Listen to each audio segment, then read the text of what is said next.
তো হ্যালো বন্ধুগণ, আজকে আবারও তোমাদেরকে চালাতে চলে এলাম। এটা ছিল আমার বাবুর বার্থডে। ইচ্ছে ছিল যখন বড় হব নিজে ইনকাম করতে শিখবো, তখন দিয়ে বাবু আর আমার মায়ের বার্থডে সেলিব্রেট করব। যবে দিয়ে আমি আর আমার দাদা ইনকাম করা শুরু করেছি, ঠিক তারপর থেকেই আমরা প্রতিটা বছর চেষ্টা করি বাবা আর মায়ের বার্থডেটা কিছুটা এভাবে সেলিব্রেট করতে। কারণটাই এখানে একটা বড় কারণ।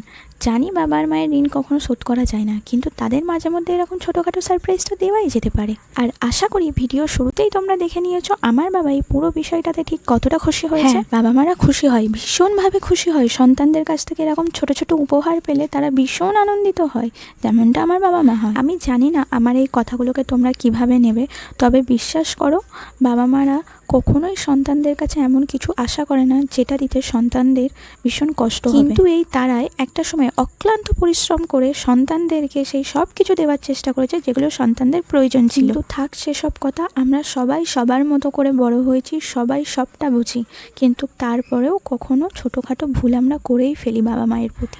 তাই তোমাদের কাছে আমার একটা ছোট্ট রিকোয়েস্ট, জীবনের কোনো পরিস্থিতিতেই বাবা মাকে অবহেলা করো না, কারণ তারা একটা ছোট্ট বীজ রোপণ করেছে আর আশা করে সেই গাছটা অনেক বড় হয়ে অনেক ভালো ভালো ফল দেবে। সেদিন দিনটা ছিল শনিবার আর মেনুতে সবকিছুতেই প্রায় ছিল নিরামিষের ছোঁয়া। তবুও একটু পরোটা, আচারি, আলুর দম, পায়েস, মিষ্টি সবকিছুরই আয়োজন করা হয়েছিল, কিন্তু আমি একটু বেশি ব্যস্ত থাকায় সেসব কিছুর ভিডিও ক্লিপ নেওয়া হয়।